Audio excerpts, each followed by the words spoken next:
Olá pessoal, boa tarde para todos e todas. Vamos dar início aqui à retomada. Todos me ouvem bem? Sim, Sim, bacana. sim. Tá joia. Tem um pessoal que tá chegando, né? A gente vai ter que dar só mais um segundinho.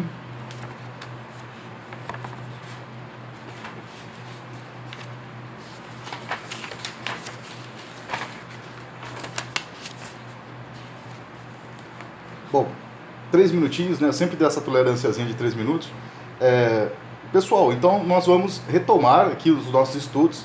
Agradeço aí a participação de vocês, a presença. A abertura das câmeras é muito importante, né? Sem oprimir ninguém, mas quem fica à vontade pode abrir, né? Para a gente poder se ver, conversar, né? É muito, muito importante para um professor, acredito para todo mundo, né? Mas quem não tiver vontade, por favor, né? Não abra. Lembrando que não está dando para gravar o vídeo, mas eu mantenho o podcast, né? Estou gravando o áudio, né? E depois no final da semana eu reúno tudo, né? E a gente socializa para quem quiser e estiver afim. Bom, pessoal, ontem nós falamos, né? Fizemos já algumas leituras, né? A gente iniciou o texto, eu fiz um preâmbulo, né? Com um objetivo muito claro de colocar alguns apontamentos apenas sobre o tema. Hoje eu vou fazer algo semelhante, só que bem mais reduzido, e a gente já volta para o tema, né? E eu vou propor que a gente volte lá para aquele pedaço que a Johanna fez a leitura ontem, né? Que é um pedaço clássico, né? Um momento clássico desse texto. Qual que é o preâmbulo de hoje? Né? O preâmbulo de hoje é sobre o conceito de método. A gente não vai encontrar uma definição aqui de método no texto do Marx. Tem alguns princípios gerais, né? Fundamentais, mas não são regras, né? Porque eu quero falar um pouquinho sobre método. Porque quando essa palavra vem, né, no vocabulário, ela traz um conceito. As palavras são carregadas de significados e método é mais do que uma palavra, né? Essa palavra expressa um conceito, né? Esse conceito, hegemonicamente, que chega a nós nos dias de hoje, os dias de hoje é século XIX e século XXI. Ele é recheado, esse conceito de método, de uma tradição, a tradição da modernidade. É importante lembrarmos que o que se convencionou chamar de tradição moderna ou a tradição da modernidade faz parte de um projeto político, né, difuso, não é que tinha lá meia dúzia de intelectuais sentados no século XVI, vamos escrever o projeto da modernidade. Né? Existe um complexo de complexos, depois a gente vai falar sobre esse conceito hegeliano que o Marx trabalha. Existe um processo histórico sendo construído e hoje, no século XIX, ou hoje, 20, 21, olhando para esse processo histórico, nós temos condições, né, de observar que há um projeto político da modernidade sendo construído, eu diria ousadamente, se pensar na ciência política, no mínimo, desde Maquiavel, mas se a gente quiser ser mais generoso, a gente pode pegar desde Boccaccio, né, mas não é nosso objetivo aqui central. Mas existe uma construção, então, secular, do projeto da modernidade. E no projeto da modernidade, tem uma ideia de cientificidade que vai ganhar a explosão no século XVIII, sobretudo no século XIX, mas os princípios fundadores dessa perspectiva de ciência fazem parte desse processo longo de construção do projeto da modernidade. René Descartes, sem dúvida, é um dos expoentes, né? O próprio John Locke, se pensar nos empiristas e nos racionalistas, né? Primeiro Locke, né, como empirista, e depois aí pensar o racionalismo do Descartes, David Hume, também como empirista, Francis Bacon. Então, quando a gente fala método, esse conceito ele vem com muitas contribuições desses pensadores clássicos do século XVI, XVII e por aí vai, entrando até o século XVIII com o positivismo do Comte, século XIX. Então, nesse aspecto, no século XX e agora, no nosso momento aqui, tempo presente, 21, o conceito de método que mais comparece para nós é o conceito de método que não é o método do Marx. É exatamente o conceito de método que o Marx critica, né? Ou seja, essa ideia de que o método é um conjunto de regras, fruto do conhecimento historicamente acumulado, enfim, mas que é passível de ser aplicado, ou seja, é um conjunto de normas, regras, princípios também, que eu, mesmo estando aqui no século XXI, consigo aplicar. Estou pensando no Francis Bacon, né? o método baconiano é um modelo metodológico a ser aplicado? Bom, é importante que a gente tenha muita clareza, assim, fique muito límpido no sentido de que Marx não trabalha nessa perspectiva de método, que é a perspectiva hegemônica até hoje. Tudo bem, pessoal? Então, isso é importante para que a gente entenda aquilo que eu disse ontem. Em Marx, nós não encontraremos, como em Durkheim, em Weber, né, como em Hume, como em Bacon, como em René Descartes, a gente não vai encontrar um princípio metodológico explícito, né, literalmente dissertado, pronto para ser aplicado. Aquela perspectiva de método exógeno. Né? Eu recebo, disse ontem muito rapidamente, e retomo, recebo de um conjunto de doutos, aqui sem aristocratismo, acaba sendo aristocrata, mas um conjunto de doutores, né, que pensaram o método e eu vou utilizar, vou aplicar. Isso tem muito a ver com aquilo que eu disse no iniciozinho, quando eu chamei de praxis utilitarista. Tenho um método, uso o método e aplico o método de acordo com as minhas necessidades. Esse tipo de método existe, sim, né? E ele é muito importante, mas não é a perspectiva do Marx. É preciso colocar essa baliza aqui. É uma baliza difícil de ser colocada, né? Mas é preciso deixar claro que para Marx esse tipo de método ele existe, mas não é compartilhado por ele. Pelo contrário, Marx critica exatamente este tipo de método, né? Por quê? Porque para produzir o conhecimento, a gente está vendo aqui com a leitura, eu preciso apreender quais são as determinações de um dado objeto.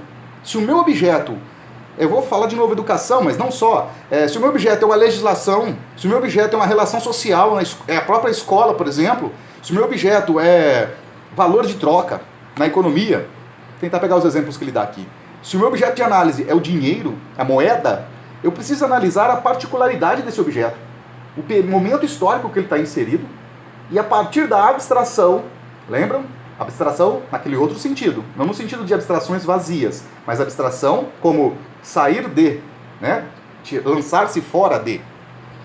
E entender essas múltiplas determinações. Se eu não consigo fazer isso, se eu faço desta forma, eu vou observar que cada objeto de análise, cada objeto de pesquisa, tem as suas particularidades e, portanto, as suas determinações. Determinadas mediações. Mas, Jean, determinadas mediações que comparecem no meu objeto podem comparecer no objeto de outra pessoa? Sim, pode. Tranquilamente. A questão é, eu faço esse movimento de abstração para entender essas múltiplas determinações do objeto? Marx está propondo que é preciso fazer isso. Porque se nós não fazemos isso, aí trabalha-se com uma outra perspectiva de abstração, que ele chama de abstrações vazias. Tudo bem até aqui? Então isso em linhas gerais, para a gente fechar esse preâmbulozinho, começar a leitura e debater e continuar falando sobre isso, é importante lembrar então que a nossa realidade histórica fala de método com uma outra perspectiva, que é a perspectiva aqui eu vou colocar duas palavrinhas mágicas. A concepção hegemônica de método é uma concepção epistemológica, né? E totalmente coerente com a tradição epistêmica. A questão é que a gente precisa entender que Marx não nega a tradição epistemológica, ok? Mas lembra, tem uma categoria marxiana muito importante que não é inventada por Marx, que é a de superação. Eu usei uma outra palavra também em língua portuguesa, atravessar. Ou seja, Marx não nega a epistemologia, mas ele trabalha em uma outra chave que não é presa, não é refém da episteme. Isso é muito importante debater, pessoal, porque nos nossos programas, nos nossos cursos, nos nossos estudos, dependendo o caminho que a gente traça, esse debate ele nem é colocado. O que eu estou falando aqui pode soar para muitos, né? Talvez não vocês que já procuram Marx para estudar há algum tempo, mas soa para muitas pessoas algo algo extremamente nebuloso. Quando você fala de epistemologia e que Marx não trabalha na perspectiva epistemológica apenas, né? Esse apenas aqui. Ou seja, ele atravessa a epistemologia, ele não nega a epistemologia, mas ele trabalha numa outra perspectiva. E qual é essa perspectiva? Uma primeira palavra mágica, claro, não é mágica, mas a primeira que eu disse é epistemologia, episteme, epistemólogo. A outra palavra, outro campo, né, de palavras é ontologia. Marx trabalha em uma perspectiva que não é apenas a ontológica. Ele atravessa a perspectiva ontológica e propõe uma perspectiva de método que é uma perspectiva que parte de uma premissa ontológica. Tudo bem? Isso aqui é central, pessoal. É central. E isso ajuda a entender por que muitas vezes, quando nós falamos de método ontológico, a gente soa, é como se fosse um ET que veio de uma outra galáxia, né? E de repente começou a conversar com a gente. Porque hegemonicamente há uma matrix epistemológica na nossa formação. Inclusive dos marxistas. Inclusive dos marxistas. E até aqui não poderia, talvez não tivesse nenhum problema maior, se não fosse o fato de parte da tradição marxista querer colocar o Marx dentro da chave epistemológica apenas. Absolutamente, Marx é tratado muitas vezes pelos marxistas. Vou ficar aqui só entre os marxistas, que já é muita coisa. É tratado como um epistemólogo. Isto, pessoal, não encontra respaldo na pena do Marx. Eu não sou um grande estudioso de Marx, né? Mas a gente observa que isso não tem respaldo em Marx. Repito, Marx trabalha em uma outra chave metodológica. Se é que a gente quer usar essa palavra, e usamos, né? Metodologia, método, metodológica. Marx, a metodologia, o método do Marx parte de uma perspectiva ontológica e não episteme ou epistemológica. Tudo bem? O que significa de fato falar isso? Primeiro ponto aqui é entender então que quando nós falamos método, aqui no nosso grupo de estudos, pensando em Marx, a gente tem que fazer um esforço coletivo, juntos, para atravessar essa perspectiva epistêmica. Porque é de fato uma matrix, pessoal.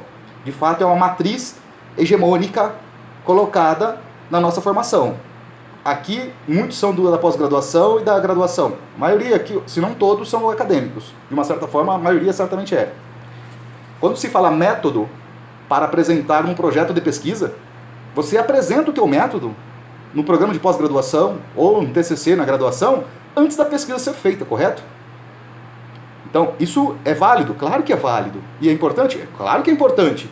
Mas a gente tem que ter consciência de que esta é a perspectiva epistemológica, que é muito rica e a humanidade desenvolveu várias coisas importantes a partir dessa perspectiva metodológica. Agora, uma coisa que é factual e não é opcional. Marx não trabalha nessa chave. Né? Marx é crítico dessa chave de método, esse pensamento de método, sobre um método. Tá? Por quê? Porque para o Marx só tem sentido em falar de método, vamos lá, etimologicamente, de uma forma bem simples, para que eu me faça bem entendido. Método no sentido de qual é o caminho que eu faço para chegar a tal lugar ou conhecer tal coisa. Não caminho geográfico necessariamente, né? Claro. Ou seja, qual o procedimento, qual o caminho que eu faço para poder adquirir conhecimento ou entender uma realidade. Para Marx, tem sentido falar nisso? Claro que tem. Mas só tem sentido em apresentar qual foi o método que você usou em 2 momentozinhos. E aí, assim, eu não quero parecer absolutista, mas é uma tese de trabalho aqui pra gente, né? É factual isso. Só tem 2 momentos. É no decorrer da pesquisa, enquanto eu caminho para entender as determinações do objeto, tem sentido eu falar qual é o método que eu estou utilizando. Ou quando eu finalizei momentaneamente essa pesquisa. Quando eu cheguei até um dado momento que eu entendi várias determinações do objeto, e aí eu tenho condições intelectivas, materialistas, para falar assim, meu método foi esse aqui, e aí eu vou apresentar qual foi o caminho que eu utilizei. E eu acho que com isso, espero estar me fazendo bastante entendido, né? Ou seja, na perspectiva epistemológica, nós apresentamos o método antes de fazer a pesquisa. Todos nós aqui, qualquer um que tiver projeto de extensão, mestrado, doutorado, pós-doutorado, a gente vai apresentar o método antes, né? Bom, por que isso acontece? Porque a chave da que a universidade trabalha é a chave epistêmica, hegemonicamente. Tranquilos?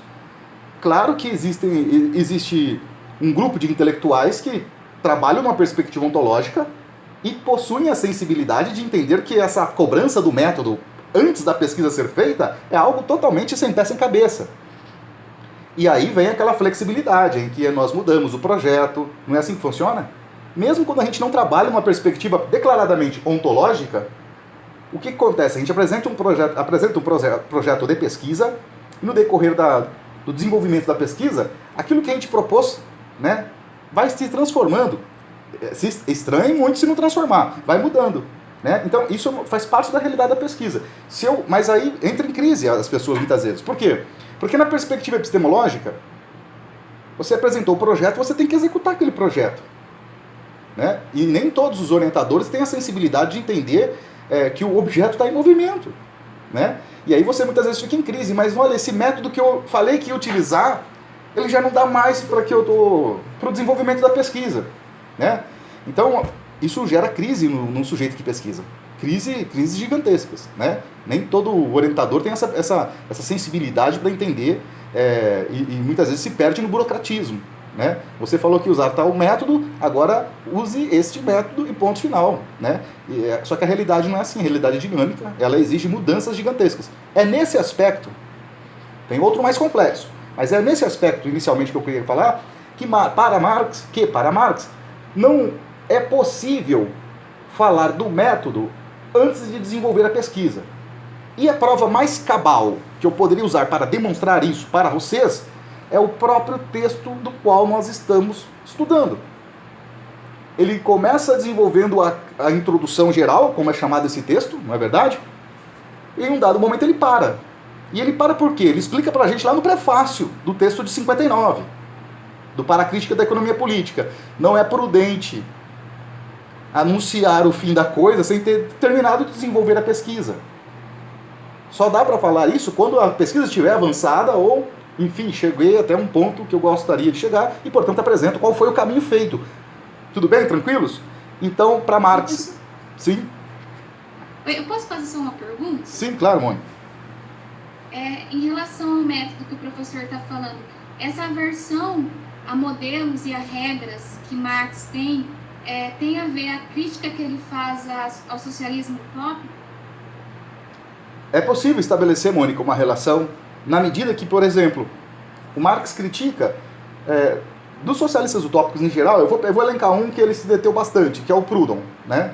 Ele entende que o método proudhoniano é um método que literalmente dialoga com a metafísica, que tem relação, não com Descartes necessariamente, com Francis Bacon, mas tem relação com aquela ideia, como a Simone colocou agora há pouco aqui no chat, né?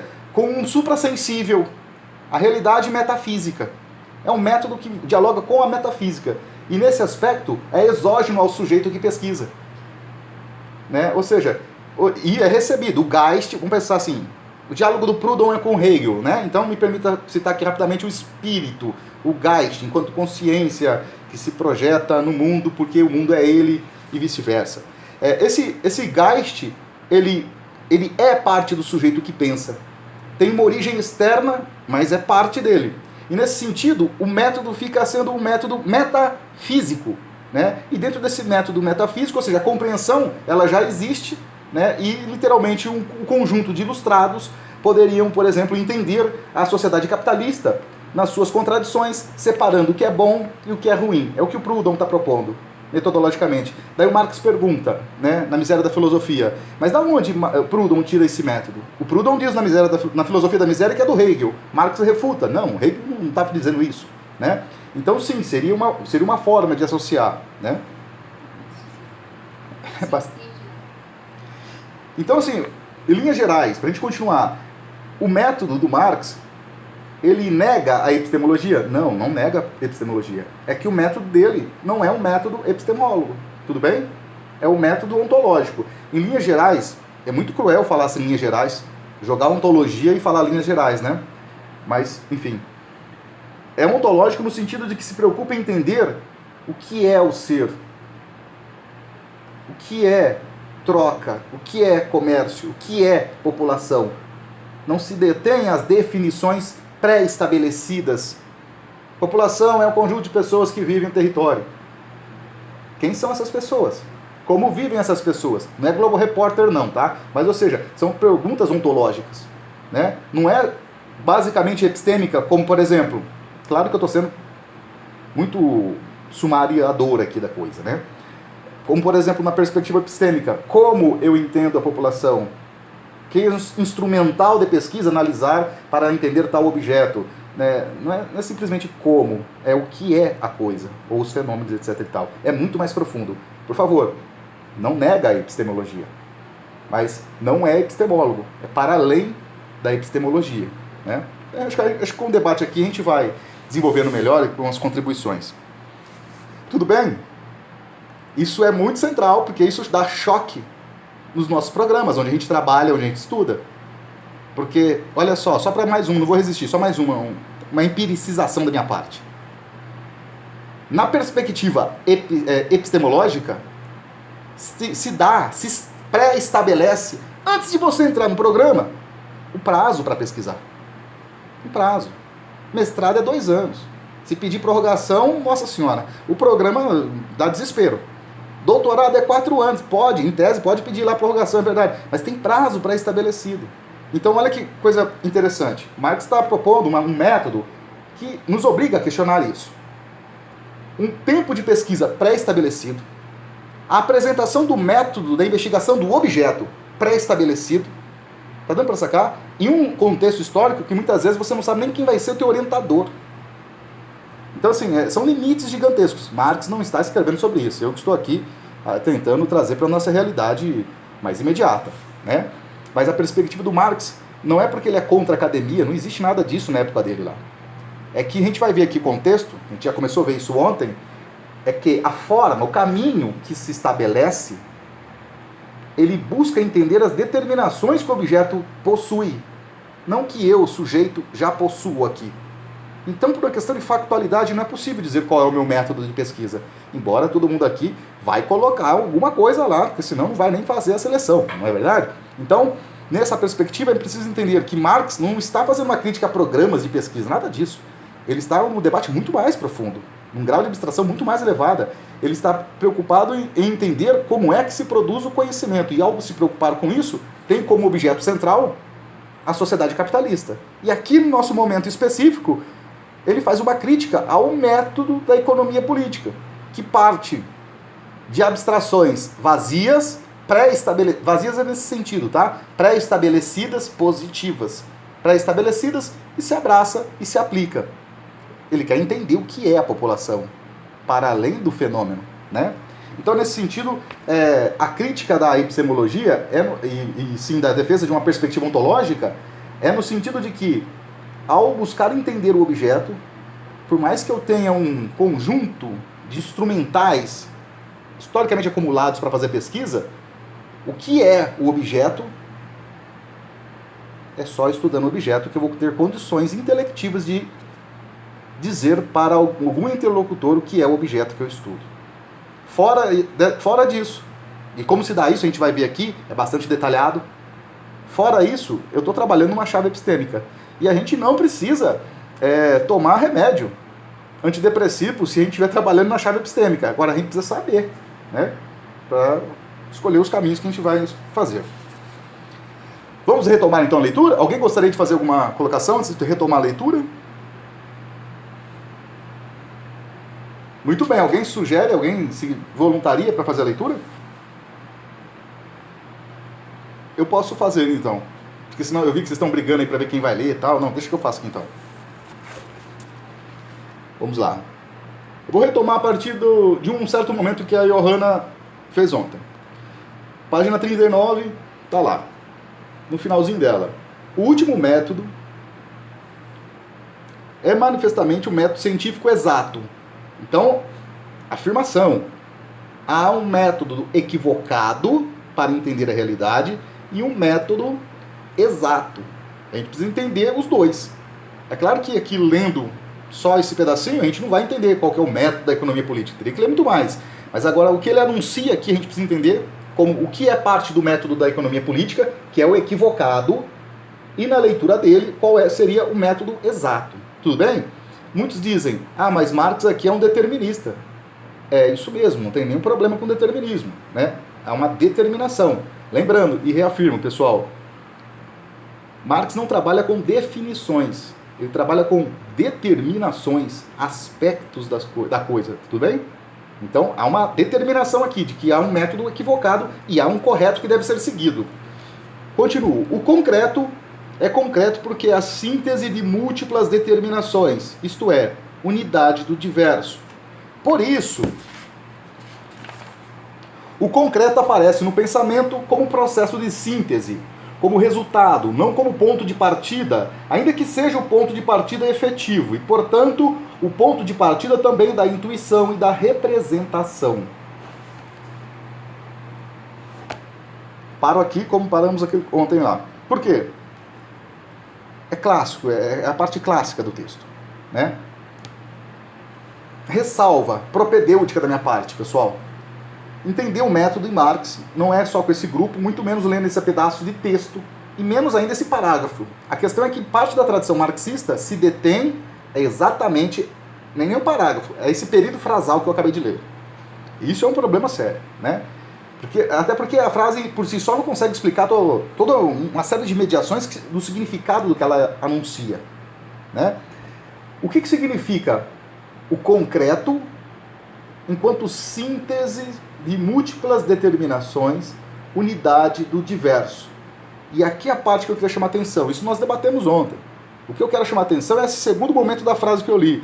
Ou seja, por mais que o concreto possa parecer como o início, o ponto de partida, ele não é o início e nem um ponto de partida. Porém, efetivamente acaba sendo. O que o Marx quer dizer com isso? Por mais que ele não seja o ponto de partida, ele é o ponto de chegada, é dessa realidade empírica que nós partimos. Sim, o concreto, todo com suas sínteses, etc., mas nós não sabemos quais são essas determinações, nós partimos do concreto. Mas olha só, o concreto é o resultado. Empiricamente, não tem como fazer diferente, num sentido materialista. Eu parto da realidade mais empírica. Então eu poderia dizer assim, ó, eu parto do concreto, Jean, correto? Ele não está dizendo isso aqui. Ele está afirmando que sim, partimos do que está dado, posto, no sentido positivo. Efetivamente existe. É o concreto? Sim, mas é o concreto mistificado. É o concreto sem sabermos qual é a constituição dele. Tudo bem? Eu vou citar rapidamente aqui, não vou ficar fazendo ponderações maiores de tempo do que já estou fazendo, mas eu queria citar rapidamente o Karel Kozik, que é um autor muito importante, muito importante. Ele trabalha com uma figura de pseudo-concreticidade, né? Isso já está lá no Platão, viu? Está lá 5.000 a.C. Mas eu vou citar o Kozik aqui, que eu acho que é a evolução desse debate. Eu falei evolução de propósito para provocar, tá? A evolução desse debate. Existe fenômeno e essência. Não é dicotômico tão simples assim, mas existe uma realidade que ela é imediata. Lembra? Eu falei isso no primeiro dia. O concreto, nós que estamos estudando aqui, etc e tal, já sabemos que o concreto é o ponto de chegada e não é o ponto de partida. Mas em um primeiro momento, quando eu não consigo, ainda não captei toda essa historicidade do concreto, ele me é dado empiricamente. Tudo bem? É a aparência, é a pseudo-concreticidade, para quem já leu ou vai ler o Karel Kozik, né? É o mundo da pseudo-concreticidade, o mundo da aparência, o mundo empírico. Ah, Jean, mas aí então Marx é um empirista? Lembra que eu falei? Já vou passar a leitura. Marx, ele atravessa a epistemologia, ele não ignora a epistemologia, tudo bem? Ou seja, o empírico é presente no pensamento do Marx. Marx é um empirista. Bom, mais uma vez, se a gente pensar método com Descartes, não tem método para Marx. Se eu pensar em empirismo com John Locke, David Hume, não, Marx não é empirista. Mas agora, a empiria, né, é um conceito que vem do mundo grego, não é uma exclusividade do século XVI, século XVII com o empirismo, inglês sobretudo. Tranquilos? E é importante entender que Marx, e aqui um outro elemento biográfico importante, Marx, ele retoma, como qualquer, eu acho que intelectual daquele período, os clássicos. E os clássicos para esses autores, Marx entre eles, é Grécia e Roma, né? Então, por mais que ele conheça e goste muito do David Hume, quando ele fala empírico, né, realidade empírica, ele está pensando em Aristóteles, lá atrás do século IV a.C., tudo bem? Então, muitos vão falar, Marx é um empirista. Bom, não tem nada a ver com a tradição empirista da modernidade. Empirismo é uma coisa factual, como já colocava o próprio Aristóteles lá na Antiguidade Clássica Grega. Tranquilos? Então, Marx é um empirista? Claro que é um empirista. Nesse aspecto. Empirista no sentido inglês? Claro que não. Tudo bem? Senão a gente vai pensar que o Marx tem um método intuitivo ou ainda um método dedutivo, simplesmente. E aí eu retomo e finalizo. Ele atravessa a epistemologia, ele não ignora nada disso. Agora a gente tem que ver o que significa esses conceitos na pena do Marx. E como nós vivemos uma sociedade de classes, em que os conceitos hegemônicos são os conceitos hegemonizados, né, por parte da burguesia, dos donos dos meios de produção, quando a gente fala empírico, a gente vai lembrar do John Locke. Quando a gente fala materialismo, a gente vai lembrar, de qualquer outro, do Comte, por exemplo. Tudo bem? Então, Marx, ele está para além de toda uma tradição que ele bebe. Parte coerente da perspectiva do Marx é se apropriar superando, né? É a subsunção. Bom, mas enfim, vamos continuar. Alguém quer continuar? Cada linha dessa dá para falar muito, eu vou tentar me conter aqui, né? Eu posso continuar. Por gentileza. Aonde que tá mesmo? Peraí, não localizei. Quem é que tá falando? Bruna. Ah, tá. Bruna, vontade, peraí. Na página 40, lá no comecinho, né? Se quiser dar uma retomada, mas no primeiro método, ele começa assim, ó. No primeiro método, a representação plena volútivas em determinações abstratas. No segundo, as determinações abstratas conduzem à reprodução do concreto por meio do pensamento.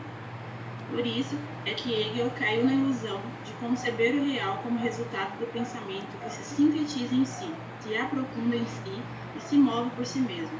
Enquanto o método que consiste em elevar-se do abstrato ao concreto não é senão uma maneira de proceder do pensamento para se apropriar do concreto, para reproduzi-lo como concreto pensado. Mas este não é de modo nenhum o processo da gênese do próprio concreto. A mais simples categoria econômica que suponhamos, por exemplo, o valor de troca, pressupõe uma população produzindo em determinadas condições e também certos tipos de famílias, de comunidades ou estados. O valor de troca nunca poderia existir de outro modo senão como relação unilateral, abstrata de um todo vivo e concreto dado. Obrigado, Bruna. O texto inteiro é clássico, né? Vou ficar repetindo isso mais não. Tá claro para vocês? Assim, tá rolando comunicação textual? Tá dando para entender o autor? Né? Ou seja, e aí ele cita o Hegel aqui, né? Por que é importante citar e lembrarmos aqui o Hegel? O Hegel tem primeiro que é o autor que, de fato, mais influencia Marx a pensar o caminho da construção do conhecimento. Se a gente quiser chamar isso de método, pode ficar à vontade. Né? Ou seja, Marx estuda com profundidade Hegel, né, para poder entender qual é o processo de construção da lógica hegeliana sobre o que é o real e o que não é o real. E aí a gente precisa ter um pouco de conhecimento do Hegel para entender alguns dos fundamentos desse princípio da lógica, se quiser chamar método dialético hegeliano, também está certo, da lógica hegeliana. Né? Para o Hegel é um filósofo, pessoal, que tem uma filosofia da história. Há uma coisa muito importante quando fala filosofia da história. Significa, o filósofo que propõe isso, ele tem um conjunto de pensamentos que tem uma pretensão de abarcar a totalidade da vida. Na história da filosofia, na filosofia da história do Hegel, existe um elemento que é a origem de tudo, que é o espírito. Geist, ele fala. O espírito, ele tira a parte dele, esse negócio que eu falar é mega abstrato, sem lousa, duvido que eu consiga explicar isso, mas quem souber aí também ajude, tá? Fica à vontade. O Geist, o espírito, tira uma parte dele, desprende dele uma parte e dá vida às coisas. Como, por exemplo, o ser humano. O ser humano não sabe que ele veio do Geist, mas o Geist sabe que é ele porque ele tem consciência de tudo. O Geist é a consciência plena, absoluta, que também é chamado de espírito absoluto. Ele sabe tudo, sempre existiu e tudo que existe veio dele. O homem é o tipo de ser, diferente de uma rocha, por exemplo, que com o devir é uma outra categoria. Não é necessariamente o processo histórico, mas me permita não apresentar as mediações necessárias agora, mas com o devir, vou chamar de devir histórico, tá? Com o devir histórico, o homem vai se realizando e cada vez mais vai se identificando como parte das coisas. Até o ponto de que esse homem é a humanidade, tá? No conjunto geral. Em que o homem consegue olhar para as coisas e se enxergar como parte do todo. E passa a ter, então, consciência né, uma consciência identitária, ou seja, e se identifica com as outras coisas. E entende também, com essa identificação, a origem de todas essas coisas, que é o espírito, que é ele mesmo ao mesmo tempo. Desculpa, assim, eu não queria ficar com tautologias, né, mas é que isso é realmente muito abstrato. Não acho que é o fim do mundo, mas talvez eu não tenha a destreza para explicar com tanta didática. Mas, resumindo que não dá para resumir, mas me perdoem. No século XVIII, no século XIX, no começo do século XIX, aonde é que eu identifico esse Estado para Hegel? A gente está em um parênteses aqui hegeliano, ok? É o Estado. O Estado é a representação maior do espírito absoluto. O indivíduo se enxerga no Estado, o Estado representa ele, porque ele é o Estado ao mesmo tempo. Esta é a concepção que temos até hoje sobre o Estado, inclusive no Brasil. O Estado representa todos, independente de classe, raça, religião, etc, etc. Eu sou um cidadão. Né? E essa categoria política é extremamente importante, porque até então você era um homem, você era um servo. Agora você é um cidadão. O Estado te coloca de uma imaturidade ontológica e te coloca numa maturidade ontológica, porque agora você é cidadão. Né? Então, bom, voltando aqui. Da onde veio todas essas conjeturações, no caso aqui, para o Hegel factual, né? Não conjeturação, mas fato. Da onde vem essa propositura? É a vontade do espírito se manifestando nos seres, animais ou de qualquer tipo, seres de qualquer tipo. Para o método marxiano, isso não dá. Marx está criticando isso. Da onde vem a população? A população, ela vem do conjunto de homens bons. John Locke, eu estou citando John Locke. Segundo o Tratado sobre o Governo Civil, a propriedade privada é criada pelos homens bons. Está dado, não se discute. É natural a origem da propriedade. E os homens bons a possuem.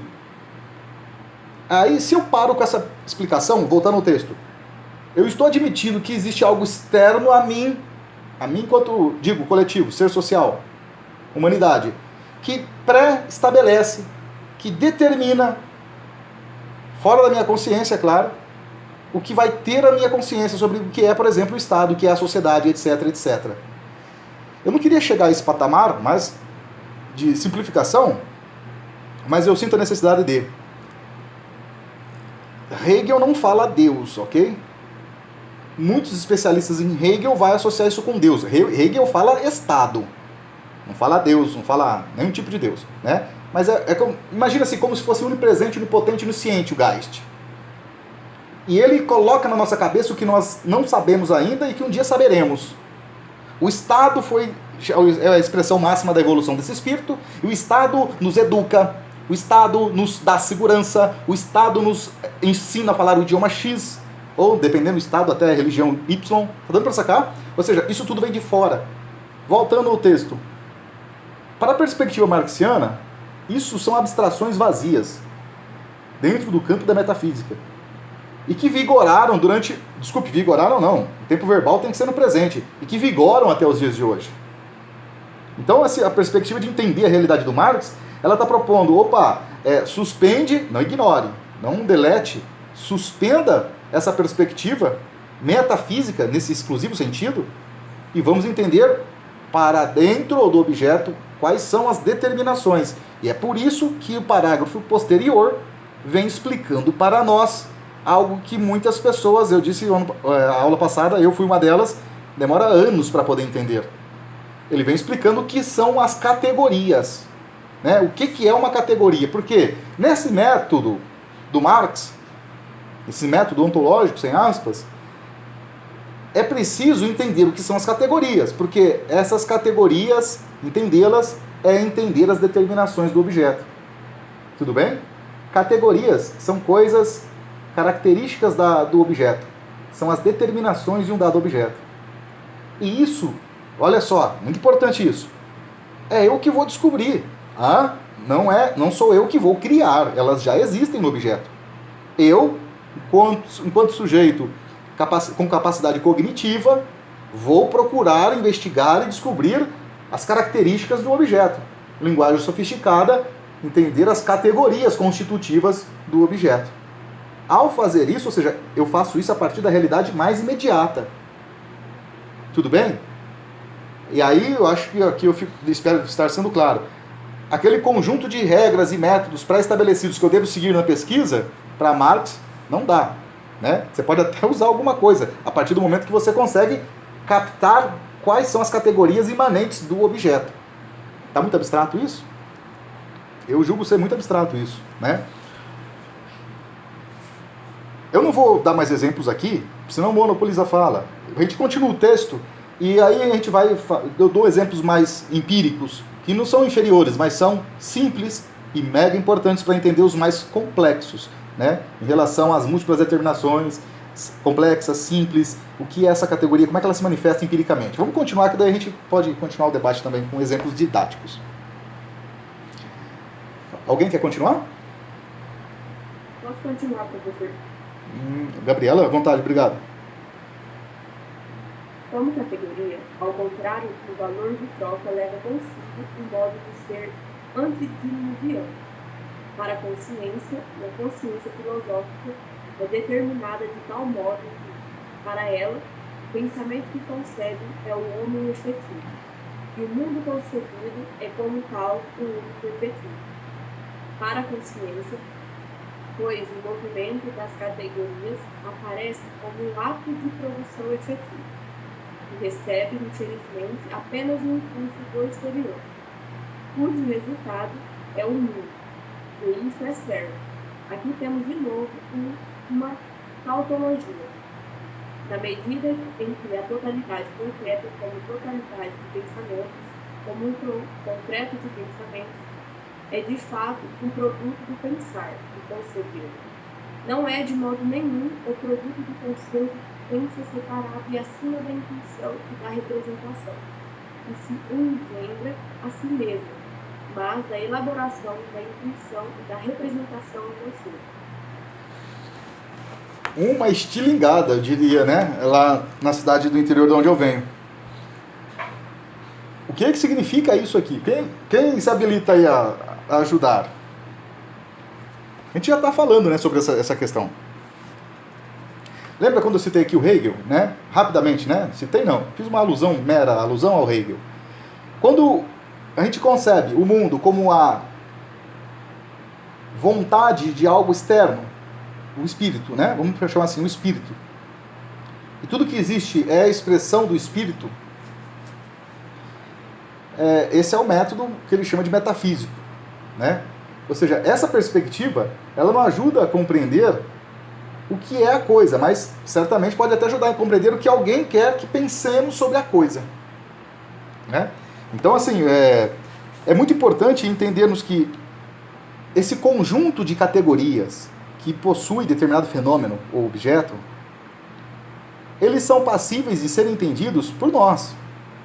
Eles já existem independente de nós, e não é uma atribuição, muitas vezes, cognoscente de um outro todo, como por exemplo seria o Geist.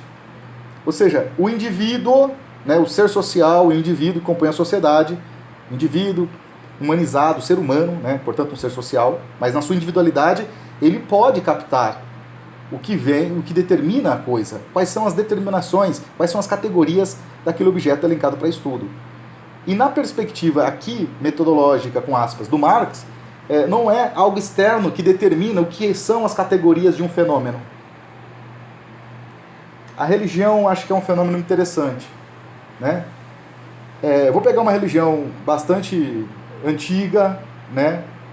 E que existe há milhares de anos. Existe no sentido histórico, né? Não quer dizer que professam ainda. Por exemplo, a religião egípcia. A religião egípcia tinha todo um panteão, uma espécie de representação para além do mundo material, das relações materiais, de um conjunto de deuses. É uma religião, vamos chamar assim, uma sociedade politeísta que acredita em vários deuses. O que tem que ser plantado em determinada região do Vale do Nilo, de janeiro a julho, é estabelecido pelas divindades.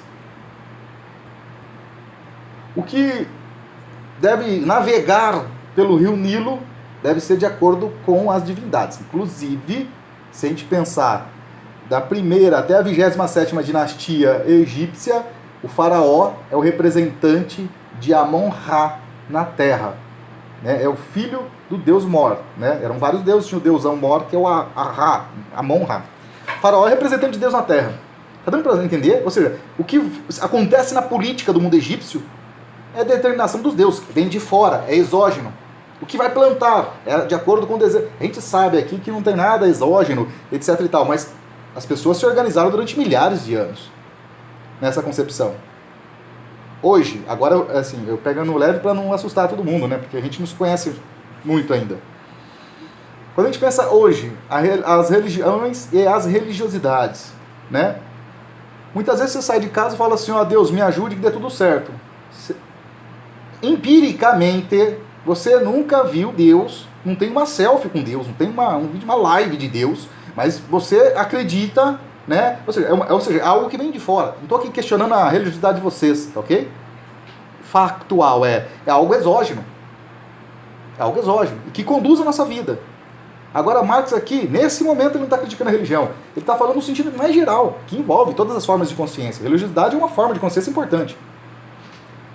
Mas é uma forma de consciência, de entender o mundo importante, que é exógena. O que ele está propondo aqui é um caminho oposto a esse. Para entender a realidade, para além do mundo empírico, da pseudoconcreticidade, como diria lá o Kozik, é preciso entender as múltiplas determinações. E elas são imanentes ao objeto. Eu aqui entendo.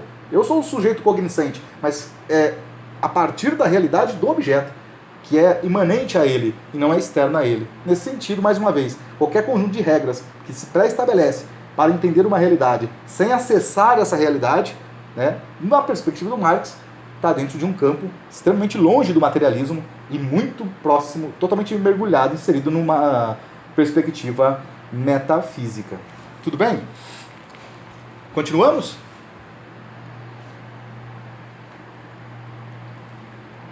Então? O todo... pode continuar? Pode, à vontade, Gabriela. O todo, tal como aparece no cérebro, como um todo de pensamentos, é um produto do cérebro pensante, que se apropria do mundo, do único modo que lhe é possível, modo que difere do modo artístico, religioso e prático mental, de se apropriar dele. O sujeito real permanece subsistindo, agora como em sua autonomia fora do cérebro, isto é, na medida que o cérebro não se comporta, senão especulativamente, teoricamente. Por isso, também no método teórico da economia política, o sujeito, a sociedade, deve figurar sempre na representação como pressuposição. No entanto, essas categorias simples não possuem também uma existência independente histórica ou natural anterior às categorias mais concretas? Depende. Hegel, por exemplo, começa corretamente sua filosofia do direito com a posse como a mais simples relação jurídica do sujeito. Todavia, não existe posse anterior à família e as relações de senhor e servo, que são relações muito mais concretas ainda. Ao contrário, seria justo dizer que existem famílias vivas que se limitam a possuir, mas não têm propriedade. A categoria mais simples aparece, pois, como relação de comunidades mais simples de famílias ou tribos, em comparação com a propriedade. Na sociedade mais desenvolvida aparece como a relação mais simples de um organismo mais desenvolvido, mas é sempre pressuposto do substrato mais concreto, cuja relação é a posse. Pode-se imaginar um selvagem isolado possuindo coisas, mas nesse caso a posse não é uma relação jurídica. Eita. Eu não sei, né? Cada um tem uma relação aí subjetiva com o texto, embora o texto tenha as suas determinações. Isso soa como poesia dos meus ouvidos aqui, né? É extremamente importante isso, né? E o que está colocado é literalmente algo radicalmente diferente do que nos é ensinado, né? Ou seja, se coloca que o sujeito é importante, nós, eu, você, nós somos importantes, mas entender a realidade não depende simplesmente de um conjunto já de conhecimentos que eu possuo simplesmente. Eu preciso utilizar isso para captar. São ferramentas importantes, né? Olha lá, a epistemologia nos oferece muitas ferramentas, por isso ela é importante. Mas são ferramentas para entender a realidade.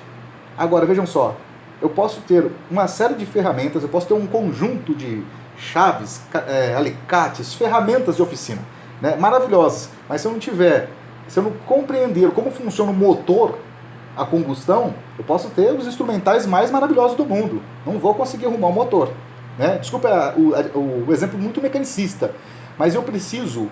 Marx está oferecendo isso, essa é a proposta, né? Oferecer a crítica da economia política, apresentando então instrumentos, ferramentas, para que a gente possa vasculhar, garimpar, né, e tentar entender a realidade concreta, né? Porque essa realidade concreta, ela não se explica por si só, né? Então eu preciso entender quais são as categorias que compõem essa realidade, né? E aqui ele entra num ponto muito importante, que a Gabriela gentilmente leu para nós, que é o fato de entender que existem categorias simples e categorias mais complexas. Isso aqui é muito importante também. Por quê? Marx se refere ao conjunto de mediações já posta em um certo objeto. E, por exemplo, e aí eu vou tentar dar um exemplo aqui mais efetivo para nós, aqui, nossa proposta. Eu vou repetir o exemplo que ele vai dar aqui na frente. O dinheiro, né? E todo mundo dá esse exemplo porque é o exemplo que o Marx dá. Normalmente quem vai falar desse assunto. Quando eu pego uma nota de R$2, essa nota de R$2, ela significa o que para mim? A princípio, da forma mais imediata, um pedaço de papel com o número 2, número arábico, inclusive, né? O número 2, árabe ali, e que me possibilita comprar coisas. Tranquilos? Isso é uma relação extremamente simples. Vejam só, a Luciana ontem disse uma coisa importante. Aquilo que é simples em um primeiro momento, quando a gente começa a usar o método marxiano de abstrações, a gente vai vendo que o simples é mega complexo, né? Mas no primeiro momento, sem mediação nenhuma, né? Quero comprar uma paçoca, tomara que dê para comprar uma paçoca, né? R$2, se não der, pelo amor de Marx. Mas enfim, saco R$2, compro uma paçoca, né? Um dos melhores doces do universo. Compro uma paçoca, delicia, eu tô comendo a paçoca, não é aquela coisa, aquela satisfação gostosa. Daí eu paro, chego em casa e fico pensando assim, ó, é verdade, quando eu fui comprar a paçoca, eu ranquei uma nota de R$2 do bolso, daí imaginei que aquilo é dinheiro, que dinheiro é um equivalente geral de valor, que pode, com ele, trocar mercadorias que tem lá o seu preço, Simone. O preço, no caso, o valor, né, de troca, expresso no preço, típico de uma sociedade mercantil, embora não seja da antiguidade, mas a sociedade mercantil do mundo capitalista, eu vou fazendo essas não vou nada, eu vou logo arrancando 2 contos e comprando a paçoca e vou para casa feliz, né? Agora, isso é uma realidade, é uma relação de poucas mediações, portanto simples. No segundo momento, quando a gente começa a analisar isso que é simples, vai ser extremamente complexo. Isso tudo pensando na sociedade capitalista.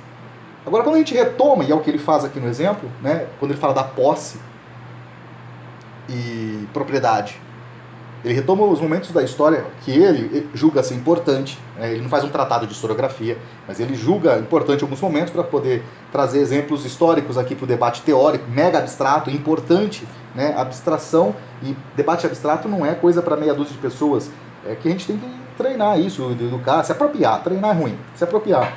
E nesse exemplo da posse e da propriedade, ele dá exemplos claros, né? Ou seja, na pré-história, algumas comunidades eslavas, por exemplo, ele coloca, existia a posse, mas não existia a propriedade. Porque o conjunto de mediações é um conjunto, aspas, sim, ele não coloca aspas, ok? Aspas é por minha conta, é simples. Numa sociedade capitalista, por que a sociedade capitalista é o objeto central dele, sociedade burguesa, né? Qualquer exemplo que o Marx dá, em qualquer momento da obra dele, é para poder exemplificar e justificar o mais complexo, aquilo que está desdobrado na sociedade capitalista. Exemplo, a posse. Ele cita, o Peru tinha posse, mas não tinha propriedade jurídica. Nas comunidades eslavas, essas informações de comunidades eslavas, Morgan, Fraser, estava recentemente sendo descobertas essas coisas, né? Não se tinha ideia, pessoal, de que existia pré-história há menos de 30 anos antes desse texto aqui. Isso que a gente fala muito tranquilamente, pré-história. Isso estava sendo proposto naquele momento. Então ele vai falar, olha, nem sempre a posse expressa algo complexo, como uma sociedade capitalista expressa. Na sociedade capitalista, a posse, a relação de posse é muito mais complexa, porque se desenvolveu uma série de mediações, historicamente, uma série de mediações que faz com que, por exemplo, posse hoje seja o quê? Uma relação jurídica. E ele vai dar exemplo no final da página aqui. E muitas vezes, por exemplo, na Idade Média, quem tem a posse da terra? O senhor feudal. Quem tem a posse da enxada? Muitas vezes, o senhor feudal, servo. Eu vejo esse elemento na minha frente. É tangível. Essa relação sobre a posse, ela vai ganhando desdobramentos mais complexos a chegar no século XIX, por exemplo, e se perguntasse assim, quem é dono, por exemplo, de um lote de ações? É o acionista. E aí onde está o acionista? Mega abstrato. Não aparece no primeiro momento. É nesse sentido bem empírico, pessoal. Né? Ou seja, quem é o dono da enxada? Eu. Né? Quem é o dono das ações da indústria de enxada? Ninguém vai levantar a mão. Existem pessoas, mas de forma imediata não aparece. Por quê? Porque é uma relação mais complexa, um conjunto categorial mais complexo que dá vida, por exemplo, ao acionista. Tá dando para sacar? E não dá para saber quem é o dono da ação, do lote de ações, simplesmente de uma forma mega didática aqui, perguntando, ei, quem é o acionista dessa empresa de enxadas? Né? Não, o dono, em outro momento da história, e nem no capitalismo que é o dono da enxada, né? Mas lá atrás, esse instrumento de trabalho, a enxada, você associa direto a enxada do Jean, a enxada, sei lá, da Luciana. Tem como emprestar a enxada, Luciana? Agora, o acionista fica abstrato ao extremo. Por quê? Porque para poder entender, existem as pessoas acionistas de carne e osso, mas para poder entender e identificar esse personagem, esse sujeito histórico, eu preciso percorrer o conjunto de determinações categoriais que dão vida, por exemplo, ao sujeito, personagem acionista. E deixar de ser o acionista algo abstrato, como é hoje, não é? Vocês conhecem, por exemplo, os acionistas da Bombril? Eu pressuponho que é razoável afirmar. Não conhecemos.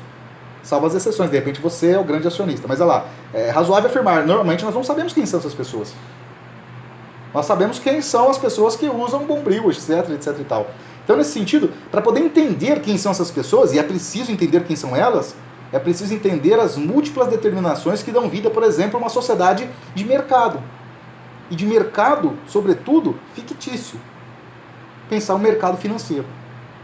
Sem essa perspectiva de entender as múltiplas determinações que dão vida a uma sociedade de mercado, de capital monopolista, se pensar o século XX hoje, não vai dar para... Eu posso cair nas armadilhas propagandísticas, né?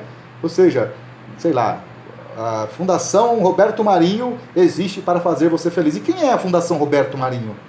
É a abstração vazia, se eu não buscar entender o conjunto de determinações que dão vida ao Grupo Life no Brasil, a crise, a enchente em São Paulo em 79, os acionistas que vão aplicar, né, dinheiro na formação do que chama-se hoje Rede Globo, e etc e tal.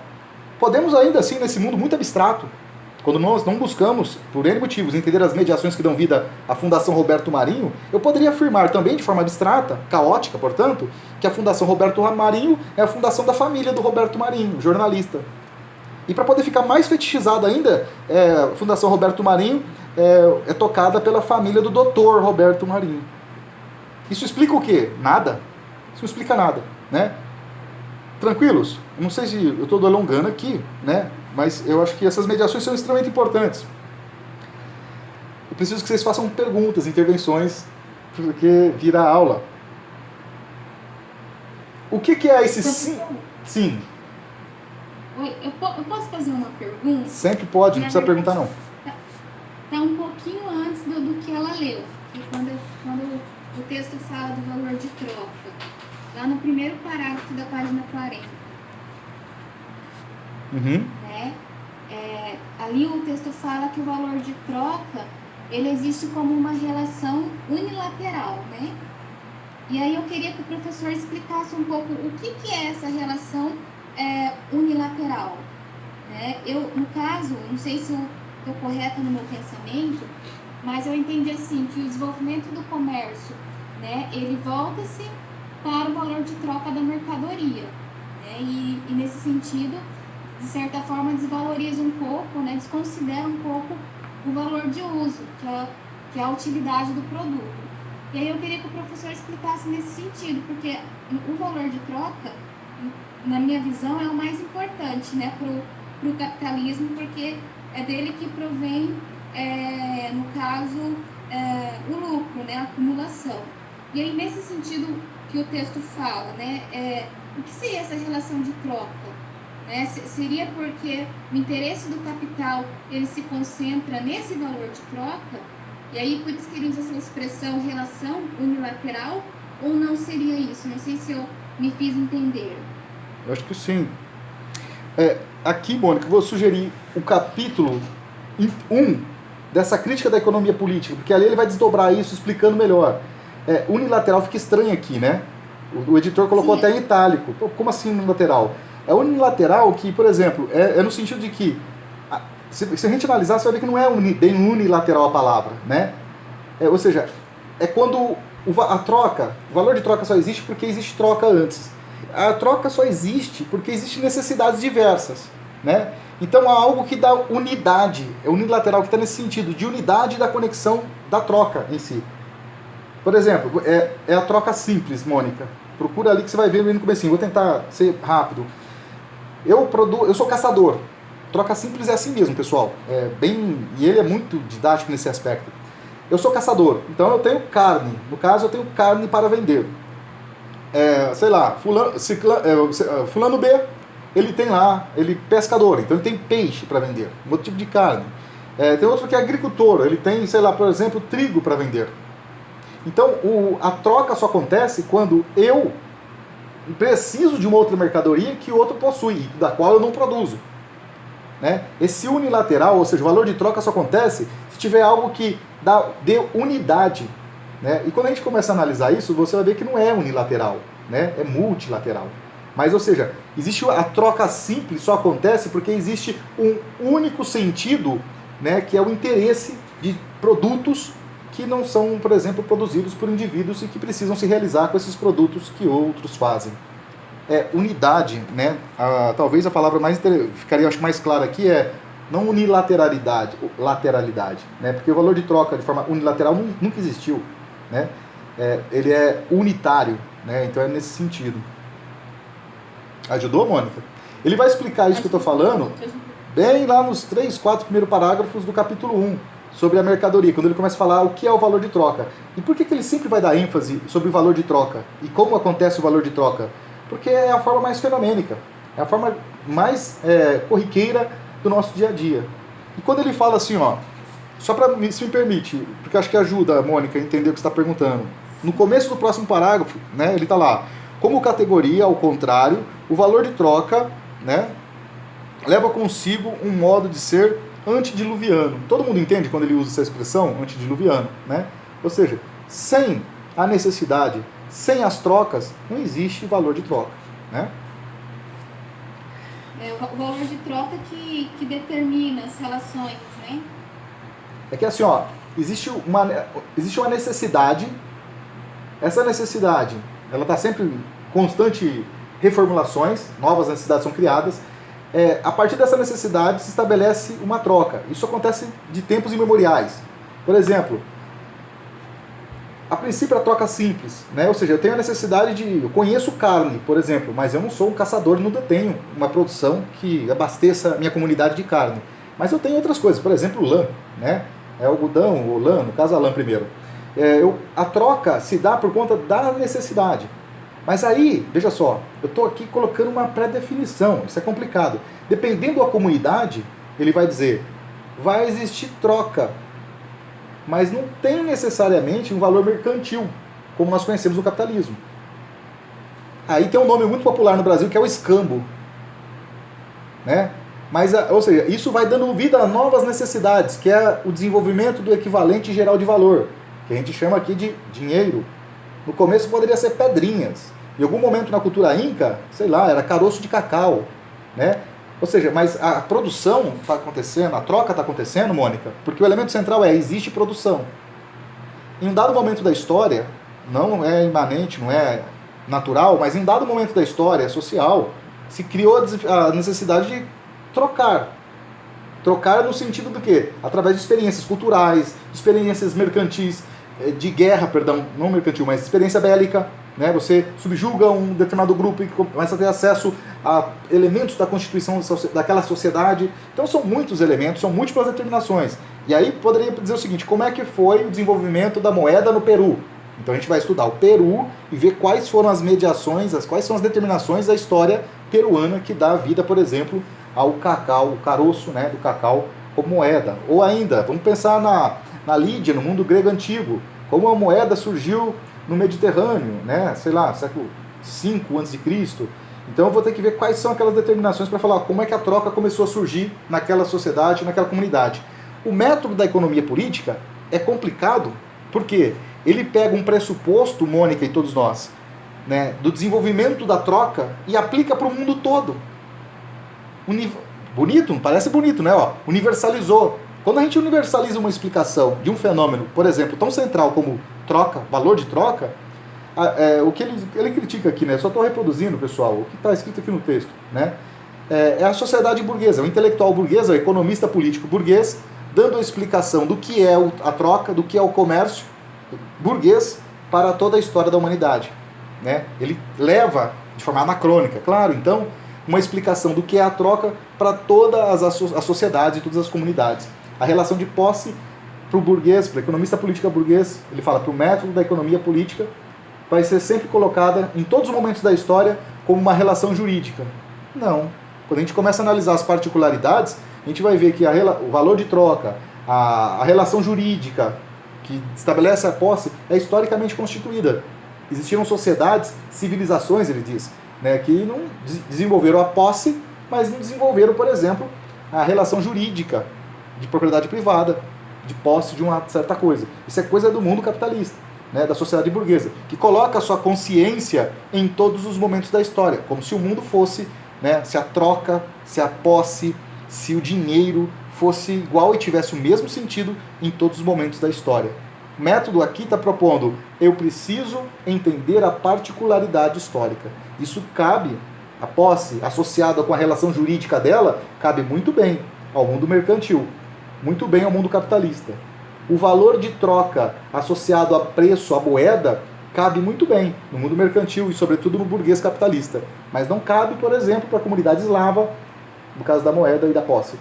Não cabe, por exemplo, para a população indígena inca, né? E eu diria ainda, qualquer outra população asiática ou africana. Inclusive né, na Lídia, onde surge, né, em dada medida, a moeda, né, com valor de troca, etc. e tal, mas não tem o mesmo valor de troca que tem no mundo burguês.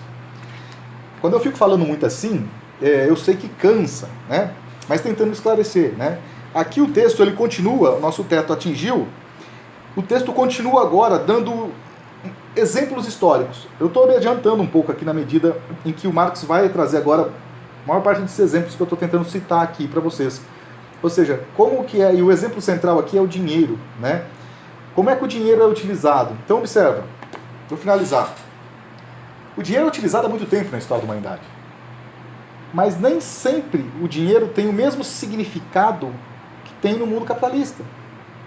E aí vem isso aqui normalmente o pessoal trava. São as formas simples e as formas complexas. E ele afirma assim, ó, são as formas complexas que explicam as formas simples, e não o contrário.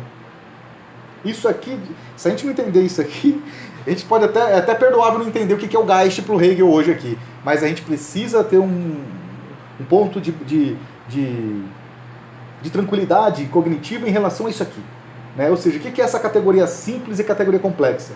Muitos dirão, é o inferior do superior. Errado, erradíssimo. Pelo amor de Marx, absolutamente errado. Marx, ele não está falando nesse aspecto. Ele está falando no sentido de conjunto de determinações. Lembra? Eu vou voltar no exemplo lá que eu coloquei. O dono da enxada é Jean. Por que eu sei que Jean é o dono da enxada? Porque empiricamente eu sei que ele usa aquela enxada, empiricamente eu vejo ele usar a enxada e Jean diz, quem é o dono da enxada? Jean responde, sou eu. Isso é uma relação que tem poucas mediações. Simples, ele chama então. As relações complexas são aquelas que são mega abstratas. Mega abstratas. Passíveis de serem entendidas, mas se apresenta com muitas mediações, portanto, sem uma pesquisa para entender quais são essas mediações, eu não consigo falar quem é o acionista da indústria de enxadas, por exemplo. Sei que tem acionistas da indústria de enxada, mas não sei quem são eles. Banqueiros. Me permita assim. Jean, empresta 10ão? Empresto. Jean me emprestou 10 reais. Jean está ali, os 10 reais estão aqui. Tem um monte de mediação aqui, é claro. Mas é diferente quando você vai ao banco e pega, por exemplo, do banco X, sei lá, um banco atroz, Santander. Tem que se dar nos meus bois. Santander, um banco atroz como qualquer outro banco é atroz. Você pega o dinheiro emprestado. A gente fala, peguei emprestado no Santander. Daí você fala assim, fala pro Santander gravar um áudio. Não grava áudio. No máximo vai aparecer uma fachada. Vai ter seres humanos funcionários. Mas você não vê os bancos Santander. Comprei, sei lá, um lote de ações da Petrobras. O que é isso? Tá dando para sacar o simples e o complexo? Não é que é inferior, não é que é inferior e superior.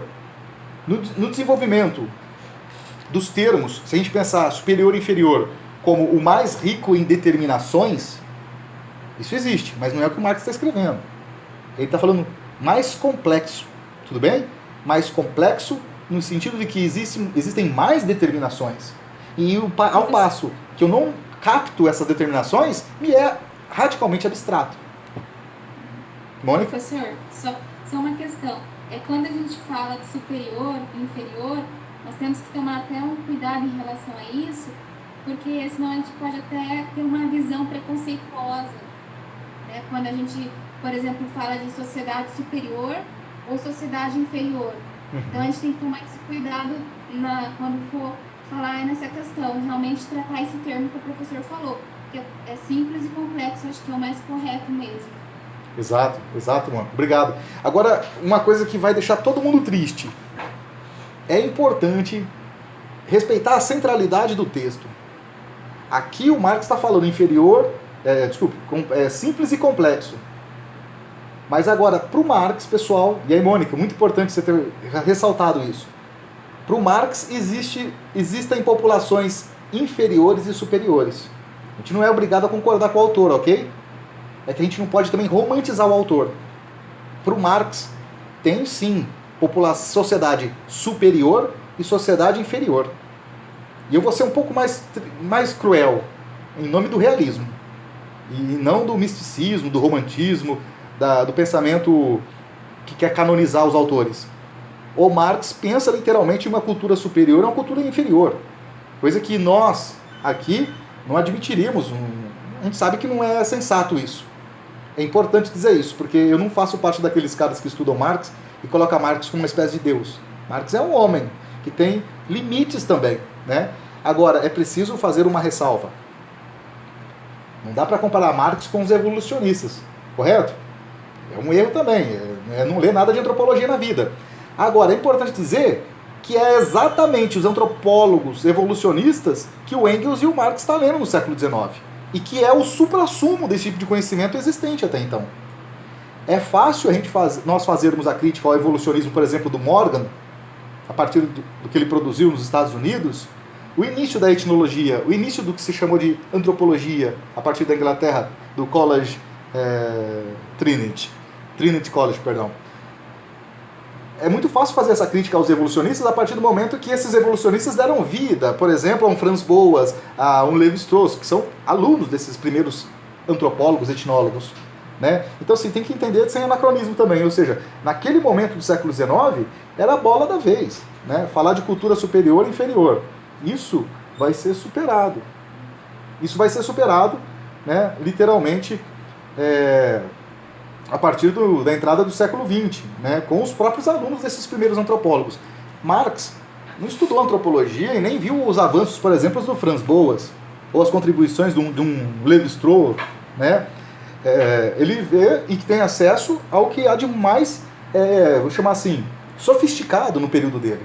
E ele vai reproduzir nos seus textos essas terminologias que são conceitos, é mais do que terminologia, que hoje nós criticamos.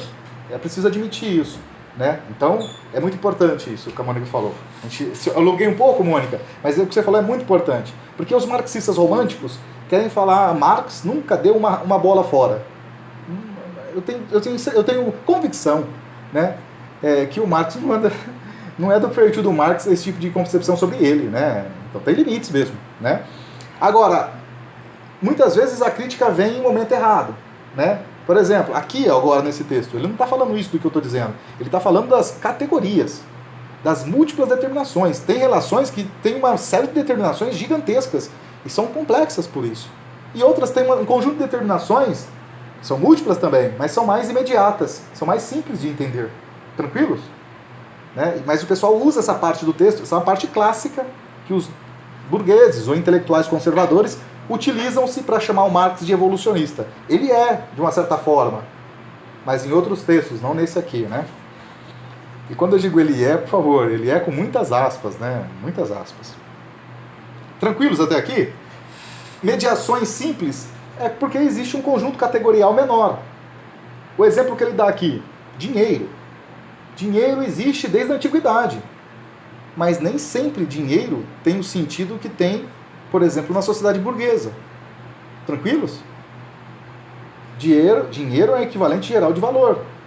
Mas na sociedade capitalista, dinheiro pode ser também capital. E nem sempre na história da antiguidade, dinheiro era capital. Ele dá outro exemplo. Trabalho assalariado. Existe desde a antiguidade trabalho assalariado. Mas não tem o mesmo sentido do trabalho assalariado na sociedade capitalista. Por quê? Porque tem um processo histórico que vai colocando uma síntese de múltiplas, sempre várias sínteses, dando vida a novas sínteses. Portanto, um complexo de complexos.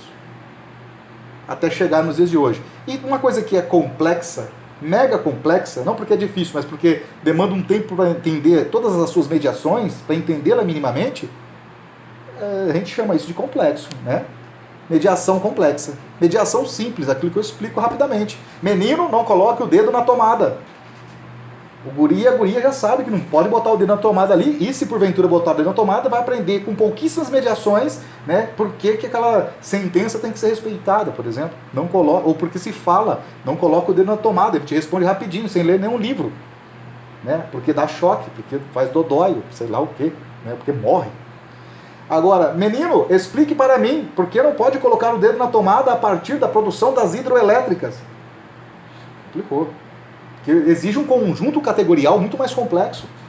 E para poder ter acesso a ele, parece maldade e aristocratismo. Quando a gente fala assim, ó, sem ter acesso ao conhecimento historicamente acumulado,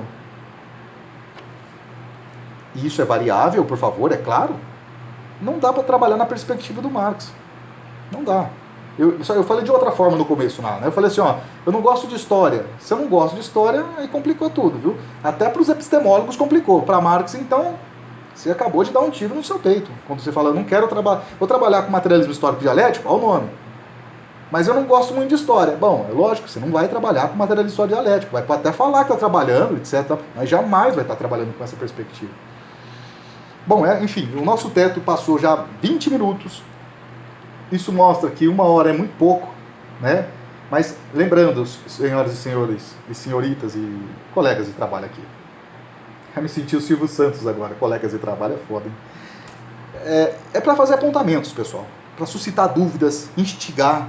É para isso, né? Não faria uma proposta para esgotar o tema, até porque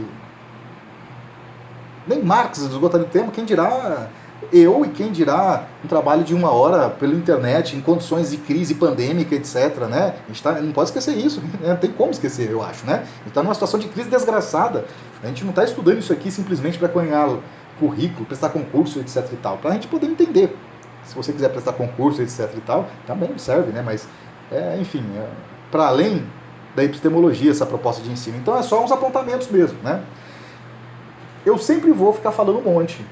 A partir do momento que rolar o silêncio, não vou deixar o silêncio. Então fiquem à vontade, sempre preparem intervenções, escrevam, tirem dúvidas, que nem a Mônica colocou agora aqui sobre essa questão do unilateral, né? Sempre pergunta sobre unilateral. Tem um monte de outras coisas aqui que sempre perguntam, que dessa vez ninguém perguntou, né?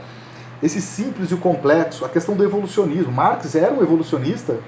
O que ele está colocando aqui não tem nada a ver com evolucionismo. Tem a ver com uma factualidade que é plausível até os dias de hoje, né? Como eu disse, não preciso repetir. Existem coisas que são mais... O conhecimento se dá de forma mais imediata. Agora, tem um tipo de conhecimento, esse conhecimento ele chama de conhecimento científico. Precisa entender as mediações. Exige conhecer e determinar, apreender as várias mediações de um certo objeto, de um certo fenômeno, né? Não dá. E ele diz assim, brincando em outros momentos, não é brincando, mas é sério, né? Se o conhecimento fosse adquirido de forma imediata, sem precisar entender as mediações diversas, a ciência seria absolutamente desnecessária, né? Conhecimento científico. E aqui, conhecimento científico para ele também não é o mesmo científico do Comte, da mesma forma que empirismo não é. Tá vendo para sacar como é importante a gente não ficar só em uma obra do autor?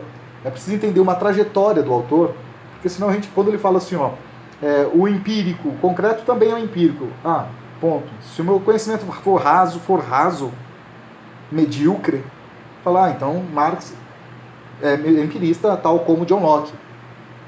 Não, o empirismo está para além do John Locke, né? O racionalismo está para além do Descartes. A epistemologia é algo que, enfim, remonta ao mundo grego. Essa palavra vem da Grécia, né? Tudo bem, pessoal, acho que é um processo, né? É um processo de provocações, um processo de reflexões, dúvidas, aborrecimentos muitas vezes também, né? Eu acho que a proposta do nosso grupo aqui é tentar suscitar um pouquinho dessa coisa toda. Lembrando que o debate de Marx, por mais que o senso geral conservador, possa dizer assim, mas a universidade está cheia de marxista. Nós sabemos que isso não é verdade, né? Nós sabemos que isso é uma grande falácia.